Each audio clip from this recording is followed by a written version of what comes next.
Tem dois textos que eu não passei para o Patrick, mas que eu queria ler antes de a gente começar a falar o que eu gostaria de falar com os irmãos hoje, que é Provérbios 12:1 e Hebreus 12:6. Provérbios 12:1 diz: o que ama a correção, ama o conhecimento, mas o que aborrece a repreensão é um bruto. Na Nova Tradução na Linguagem de hoje, ele diz assim: aquele que quer aprender, gosta que lhe digam quando está errado. Só o tolo não gosta de ser corrigido. Forte, né? Hebreus 12:6 diz: porque o Senhor corrige o que ama e açoita a qualquer que recebe por filho. Eu sei que o tema parece até um pouco duro, mas eu queria falar com vocês sobre a prática da correção no discipulado. A prática da correção no discipulado. Os dois textos que eu li aqui agora para vocês, eu acho que retrata o sentimento da maioria de nós, né? Eu vou falar por mim, né? Falar por mim. É muito desafiador ser corrigido. É muito desafiador receber a correção, receber a disciplina. E quando você está errado, que alguém chega para você e faz uma reflexão e aponta o seu erro. Isso é muito desafiador, é muito difícil de você receber isso. Embora a palavra diga que é sinônimo de sabedoria receber isso com prazer, mas é muito desafiador para nós. Mas também é muito desafiador aplicar a correção, corrigir, falar com o seu irmão. E para nós aqui que somos discipuladores, líderes, quem aqui é discipulador? Levante a sua mãozinha assim. Todo mundo é discipulador, está ali no dia a dia, lidando com seus discípulos. E quando a gente olha para esse texto, a gente vê essa realidade de que tanto é importante eu ter prazer em receber a correção, então nós discípulos, ok? Discípulos, seu líder vai lhe corrigir, vai falar com você e vai ministrar ao seu coração a correção, então receba isso com prazer, porque ele não quer o seu mal, pelo contrário, a correção ela vem para o nosso crescimento. Mas nós discipuladores também, quando nós deixamos de corrigir, nós estamos deixando de amar, porque é o que a gente aprende com o que o Senhor fala e faz. Ele diz que aplicar a correção é sinônimo do seu amor, é reflexo do seu amor. Então, por que Deus corrige? Deus corrige porque Ele ama. Então, nós como discipuladores, nós queremos o crescimento dos nossos discípulos, daqueles que caminham conosco, então nós precisamos aplicar a correção. Precisamos aplicar a correção. Talvez você conheça essa palavra correção por outros nomes, como disciplina, talvez até alguns conheçam como confronto, né? Mas a palavra chama isso de correção, até de disciplina, e eu acho que isso é muito importante. Para a gente poder fazer essa reflexão, eu queria que você acompanhasse a leitura de um texto comigo. Deus colocou no meu coração esse texto, que é Gênesis 3, dos versos 8 ao 13. Gênesis 3, dos versos 8 ao 13. Que diz: quando ouviram a voz do Senhor Deus, que andava no jardim pela viração do dia, esconderam-se da presença de Deus, o homem e sua mulher, por entre as árvores do jardim. E chamou o Senhor Deus ao homem e lhe perguntou: onde estás? E respondeu: ouvi a tua voz no jardim, e porque estava nu, tive medo e me escondi. Perguntou-lhe Deus: quem te fez saber que estavas nu? Comeste da árvore que te ordenei que não comesses? Então disse o homem: a mulher que me deste por esposa, ela me deu da árvore, e eu comi. Disse o Senhor Deus à mulher: que é isso que fizeste? Respondeu a mulher: a serpente me enganou, e eu comi. Esse diálogo, né, de Jesus, essa conversa de Jesus com Adão, exatamente depois de eles pecarem, comerem do fruto, e quando Deus chega ali para fazer sua visita na viração do dia, eles estavam escondidos. Ou seja, o pecado, o erro tinha colocado eles nessa posição de vergonha, ao ponto de se esconderem de Deus. E Deus tem um diálogo com o homem ali, com o homem e com a mulher, exatamente para aplicar correção, para confrontá-los, né, em função do pecado cometido, trazer cura, trazer restauração. Essa era a intenção de Deus, não era de constrangê-los. Assim como para nós também tem que ser a nossa intenção quando a gente sentar com um discípulo para poder conversar e liberar uma palavra, ministrar o coração dele, tem que ser com essa intenção de trazer cura, não de fazer apontamento, não de criticar ou de apenas constranger, de gerar vergonha. Não, o objetivo da correção é crescimento, é restauração, é cura. Quantos estão comigo?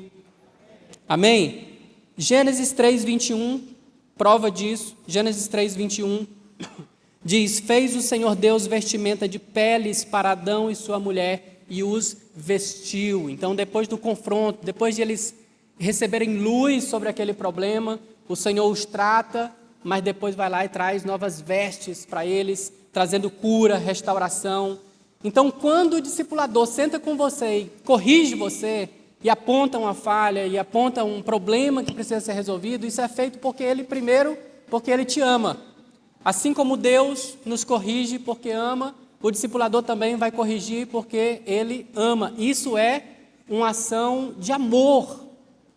Então, meu caro discipulador, caro líder, nós precisamos sentar com os nossos discípulos mais vezes e aplicar correção. E aqui eu vou até abrir um parêntese para poder falar, porque Deus trouxe para mim aqui alguns passos, né, de maneira bem prática, de como que a gente pode fazer para aplicar a correção, porque eu sei que não é fácil. Às vezes a gente tenta fugir disso porque, enfim, você tratar de um problema com o discípulo, às vezes é melindroso, pode gerar indisposição, imagina, né, tem algo que está acontecendo lá. Eu queria evitar citar problemas específicos, mas talvez está tendo um adultério, está tendo uma traição, e uma situação que precisa ser resolvida, mas a pessoa está agindo como se nada estivesse acontecendo, e não vem luz sobre aquele problema para poder ser tratado. Quantos entendem que nós, como discipuladores, é nosso papel trazer luz sobre essas situações? Vocês entendem isso? Então, nós, como discipuladores, precisamos trazer luz, sentar com os nossos discípulos, confrontar, trazer à tona esse problema. Não somos nós que vamos convencê-los do pecado e não somos nós que vamos gerar arrependimento. Pelo contrário, nosso papel é apenas trazer luz. Quem vai fazer isso é o Espírito Santo. É Deus que faz isso. Nosso papel é trazer luz. O próprio Jesus disse que nós somos o sal da terra e a luz do mundo. Então, nós, como luz, precisamos iluminar tudo que está escuro, aquilo que está em trevas, zonas que às vezes estão até escondidas para a própria pessoa, e nem ela tem ciência de que aquilo é um problema. Então, o nosso papel, conduzidos pela palavra de Deus, é lançar luz sobre esses problemas e ministrar cura na vida dos discípulos. Mas aí a pergunta é, como é que a gente faz isso sem se indispor com o discípulo, sem gerar um problema, sem gerar mágoa, sem ferir, sem envergonhar, constranger a pessoa que está do outro lado? Primeiro, todo mundo está com um celularzinho aí? Vou desafiar você aqui a anotar esses passos. Anote isso aí. É muito importante, né? Como fazer isso, como corrigir seu discípulo, como tratar de um problema com seu discípulo, né? Ao invés de só ignorar, fingir que aquele problema não existe. Então, primeira coisa, baseie-se na palavra de Deus. Gênesis 2,17. Quando Deus falou ao homem e à mulher, dando a ordem, dizendo: mas da árvore do conhecimento do bem e do mal não comerás, porque no dia que dela comeres, certamente morrerás. Então, a primeira coisa que a gente precisa entender é que, dentro do discipulado, nesse processo de correção, nós não podemos fazer esse apontamento baseado nos nossos achismos, baseado na nossa percepção do problema, baseado no que nós entendemos ser o certo ou o errado, né? Até o Cris falou que hoje, né, nós precisamos submeter o nosso entendimento à palavra de Deus, à voz de Deus. Então, quem que é soberano nessa questão? É a palavra de Deus. Não é o que eu acho, não é o que eu penso a respeito daquele problema, mas é a palavra de Deus. Como que eu sugeriria você tratar um problema com o discípulo? Assim, de que maneira, talvez fosse, de maneira prática, como é que você pode abordar o problema? Eu, geralmente, utilizo narrativas bíblicas. Então, você pode utilizar uma narrativa bíblica e fazer uma aplicação prática daquilo na vida do discípulo. E talvez começando até aplicando na sua própria vida, né? Através de narrativas bíblicas. Eu acho que eu coloquei, Patrick, um quadrinho aí com alguns exemplos. Pode passar? Não sei nem quem é que está na mídia. A gente chama todo mundo que está lá de Patrick. Então, o Patrick da vez passa aí. Beleza, então ali a gente tem alguns exemplos, né? Como por exemplo, Davi e Batseba. O que a gente aprende com a narrativa de Davi e Batseba? Ali você vê um histórico de adultério, de lascívia, né? De mentira, e as consequências que isso trouxe para a vida de Davi, para a sua família, o impacto que isso gerou. Então, como é que eu posso abordar trazer essa narrativa para uma conversa com o meu discípulo. Exponha a palavra, exponha a história, né, contextualize e depois faça uma aplicação prática. No próximo ponto nós vamos entender um pouquinho mais de como é que eu posso fazer essa aplicação prática. Aí eu tenho também o exemplo de José do Egito, que é um exemplo que fala de integridade, de trilhar o caminho correto rumo à prosperidade. Imagina aquele discípulo que não é da nossa igreja, não é aqui, é lá de Tangamandápio, né? Mas o cara, sei lá, está passando por cima de todo mundo porque ele quer prosperar, ele quer ser o mega empresário, porque ele quer ser promovido na empresa e ele está fazendo coisas erradas, ele está pegando dinheiro que não é dele, ele está fazendo negócios ilícitos. Como que eu posso tratar isso com o discípulo? Talvez expondo a história de José e mostrando como José trilhou um caminho de integridade, desde quando era escravo até chegar a ser governador. A sua trilha foi uma trilha de integridade. Então, quando eu exponho a narrativa e faço a aplicação, isso faz com que, aí não é o nosso papel, mas a gente lança luz sobre o problema e permite que o Espírito Santo pegue a palavra e traga revelação ao coração do discípulo, produzindo arrependimento, transformação e cura, né? Então, nosso papel é o quê? Falar. Fale a palavra. Libere a palavra, né? Descreva a história, faça a aplicação daquilo. O Espírito Santo vai trazer o arrependimento, tá? Também tem o exemplo do filho pródigo sobre errar, reconhecer o erro, arrepender-se, voltar atrás. Então, de repente, alguém está relutante de reconhecer que errou, de voltar para pedir perdão. E você pode usar essa narrativa bíblica e fazer essa aplicação na vida do discípulo para que ele entenda a importância de, cara, você errou. Então, agora é a hora de voltar atrás no erro, pedir perdão, e Deus é fiel também para te restituir e trazer cura. João 16:8 diz, quando ele vier, convencerá o mundo do pecado, da justiça e do juízo. Então, o que eu quero dizer para você é que nosso papel não é apertar a pessoa e confrontá-la e dizer, você está vendo aqui, você errou, você concorda comigo que você errou, você está vendo isso, né? Nosso papel não é esse, não é fazer esse confronto. É só expor a palavra, é lançar luz. Quem vai convencer do pecado, da justiça e do juízo é o Espírito Santo. Apenas lança luz, traz luz sobre o problema, tá? Não use suas opiniões pessoais. Não emita uma opinião sobre a questão. Beleza, e como é que eu vou aplicar isso de maneira prática? Vamos para o passo 2? Então, o primeiro passo é... Meu Deus. Primeiro passo é, baseie-se na palavra. Segundo passo, faça perguntas esclarecedoras. Você que está anotando aí, eu vou citar algumas perguntas. Você pode usar o que, como, quem, quando, onde, porquê, quanto. Coloquei, pode tirar foto aí se for mais fácil, né? Ao invés de dar respostas, faça perguntas. Quer um exemplo? Vamos para o texto que a gente está lendo, né, que a gente está meditando. Como que Deus trabalhou a questão do pecado com Adão? Ele trabalhou a questão do pecado de Adão fazendo perguntas. Quais foram as perguntas que Deus fez para Adão? Onde você está, Adão? O que mais? Quem te fez saber que estavas nu? O que mais? Comeste da árvore que te ordenei que não comesses? Será que Deus não já tinha resposta para essas perguntas? Sim ou não? Por que Deus fez as perguntas então?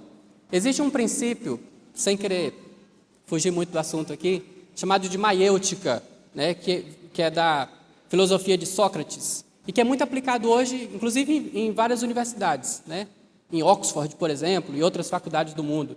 O que é a maiêutica? É o fato de você fazer perguntas para extrair o conhecimento que está dentro das pessoas.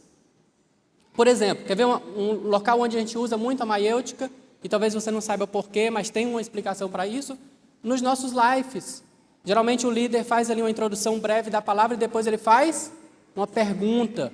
E depois ele faz outra pergunta. Para quê? Para estimular as pessoas a extrair o quê? O conhecimento que está dentro delas. O que Deus fez aqui? Deus usou esse princípio, né? Fazendo perguntas. Para quê? Para que o próprio Adão entregasse as respostas que já estavam dentro dele. Então não foi Deus que foi lá e apontou e disse, você comeu do fruto, Adão. Você fez isso. Não, o Adão é que liberou essa sentença. Foi o Adão que falou isso, através das perguntas.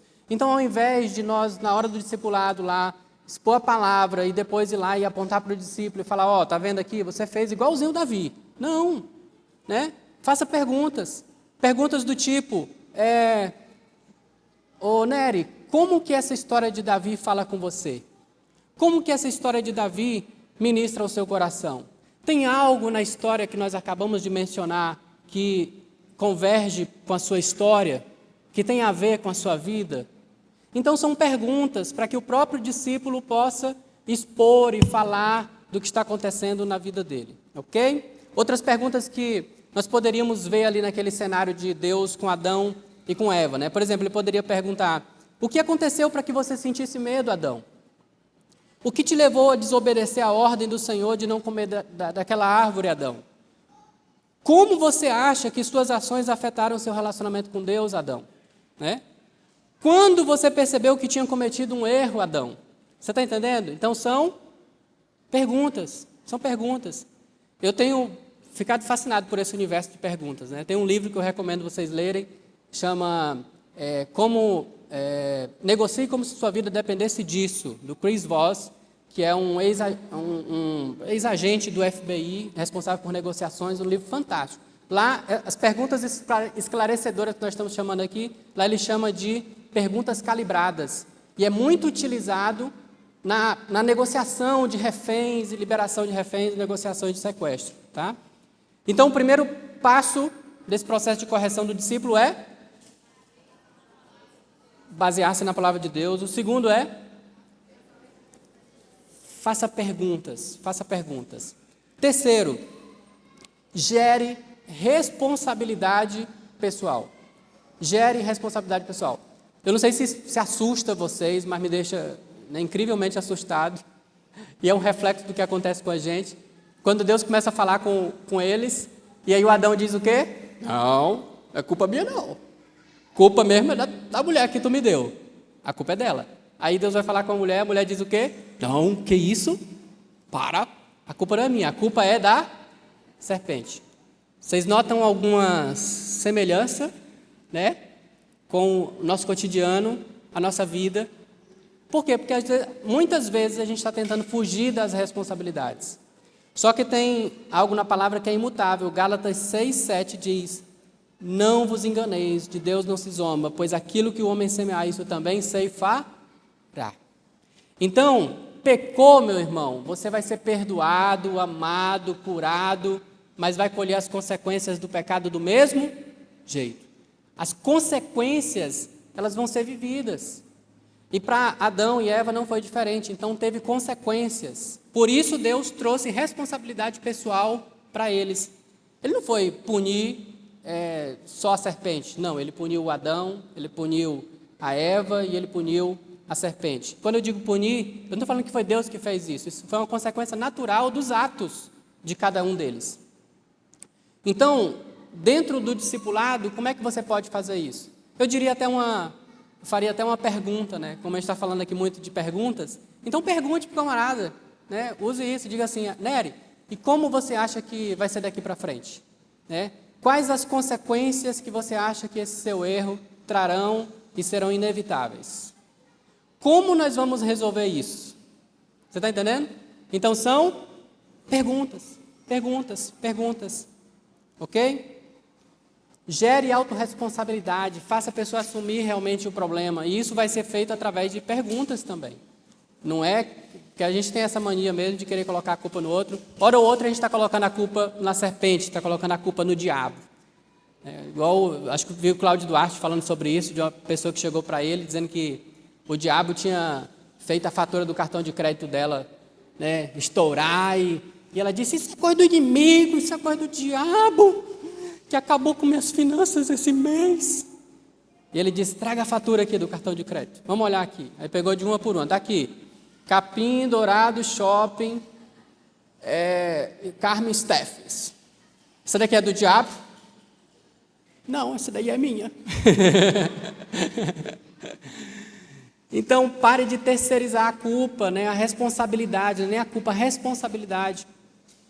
Através de perguntas esclarecedoras, você pode também fazer o discípulo entender que ele tem responsabilidade. Estão comigo? Amém ou não amém? Um último conselho dentro desse ponto aqui, queria que você firmasse a carcaça aí e anotasse isso também, mas sempre aplique a correção individualmente, jamais em público. Jamais em público, sabe?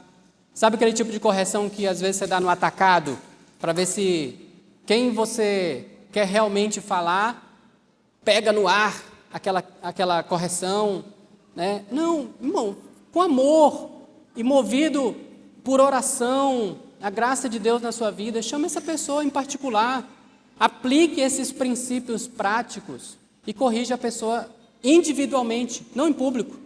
Não use a célula para fazer isso, né? Não use uma reunião para fazer isso, tá?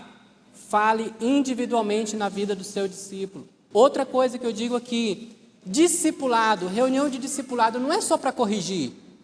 Tem muita gente que pensa assim, não precisa fazer discipulado hoje não, porque está ok, não tem nenhum pecado. Ó, meu líder, está tudo certo, né? A conta aqui está ok, então não precisa ter discipulado hoje. Discipulado é só para isso, irmãos? Sim ou não? Não. Discipulado é para compartilhamento da palavra. Eu conduzo nossos discipulados exatamente dessa maneira. A gente compartilha uma palavra, geralmente uma narrativa bíblica. Depois eu faço essa aplicação, né? Como é que esse texto fala com você? E começo falando de mim. Tipo assim, ó, esse texto falou comigo nisso, nisso e nisso. E em você, como é que esse texto fala? Mas discipulado não é só para correção. Então, baseie-se na palavra. Faça perguntas esclarecedoras para trazer luz sobre o problema. Terceiro, gere responsabilidade pessoal. E por último, só para a gente finalizar, ministre cura. Ministre cura. Tiago até diz isso, né? Ele fala que nós devemos confessar os nossos pecados uns aos outros para sermos curados. Então, quando você está ali naquele momento de discipulado, de correção, de disciplina, e que o discípulo percebe que há um problema para ser resolvido, se abre, confessa, se arrepende, o que a gente vai fazer? Ah, beleza, confessou, se arrependeu, está tranquilo, está de boa. Não, agora é o momento de você trazer o bálsamo, trazer cura, fazer o que Deus fez com Adão. O que ele fez? Ele foi lá, matou um cordeiro, pegou a pele do cordeiro e fez vestes novas para eles. Inclusive isso é um tipo de Cristo, né? Esse cordeiro que morre lá para poder vestir o Adão e a Eva, estava representando Jesus. O que isso ensina para nós? Que nós no discipulado precisamos trazer Jesus, novas vestes, né, de cura, de perdão sobre a vida da pessoa, tirar o fardo. E pode ter certeza que depois do discipulado ela vai se sentir assim, saiu um fardo dos meus ombros. Por quê? Porque ela vinha talvez escondendo, aquilo estava ali numa zona escura, onde ela não tocava no assunto, porque ela não conseguia se abrir com ninguém. E você foi lá e através da palavra lançou luz sobre aquele problema, e não só lançou luz sobre o problema, mas mostrou um caminho para resolver. Trouxe direcionamento, disse, ó, meu irmão, teve uma traição aqui da tua mulher, então agora tem que ter a restituição, você vai ter que procurar a sua esposa. O que a Bíblia diz sobre isso? Não é isso que fala? Então vai ter que ir lá, restituir, pedir perdão, se reconciliar. Ah, mas e se ela me largar? Consequência, tudo que o homem planta, ele colhe. Vou para um tema já bem mais extremo, né? O cara chega para você, como já aconteceu comigo, né? O cara chegar para mim e dizer assim, ó, matei um, e agora, o que você faz? Meu irmão, vá lá e se entregue, né? Vá lá e se entregue. Por quê? Porque é consequência natural. Você está entendendo? Então, nós não estamos aqui para poder aliviar e passar a mão e dizer, que bom que você veio, e fazer igual seu Creyson, né? Todos os seus problemas se acabaram-se. Agora está tudo resolvido. Não, vai ter a consequência. Então, vá lá e resolva o problema. Amém? Provérbios 27, 17 diz, com o ferro se afia, assim o homem afia ao seu amigo. Eu sempre olhei para esse texto com a ótica de que é só um relacionamento, né? São as faíscas do relacionamento. Mas hoje eu estava olhando para esse texto com outro olhar, com o olhar do discipulado, né? Se a gente não se expõe a esse atrito, porque corrigir gera atrito, gera ou não gera? Às vezes forte, que o camarada fica te olhando torto durante uns 3 meses. Mas é necessário, porque se você não fizer isso, você não vai afiar o seu discípulo. Você não vai colocá-lo nessa trilha de crescimento, de amadurecimento. Nosso papel é exatamente esse, é ajudar, é auxiliar nessa caminhada, né, nessa jornada. Tiago 5, 19 e 20 diz: irmãos, se alguém se desviar da verdade, olha esse texto, se alguém se desviar da verdade e o outro o trouxer de volta, saibam que quem fizer converter um pecador do seu erro, do seu caminho, salvará a vida dessa pessoa e fará que muitos pecados sejam perdoados. Nós vamos ficar de braços cruzados, vendo o nosso irmão errar, vendo o nosso irmão trilhar um caminho que pode levá-lo à morte, a perder sua família, a perder suas finanças. O que você vai fazer? Braços cruzados ou vai aplicar isso aqui? Amém? Eu decido aplicar. E eu sei que você também. Glória a Deus. Aleluia. Pode dar um aplauso a Jesus. Rapaz, ainda tem 5 minutos.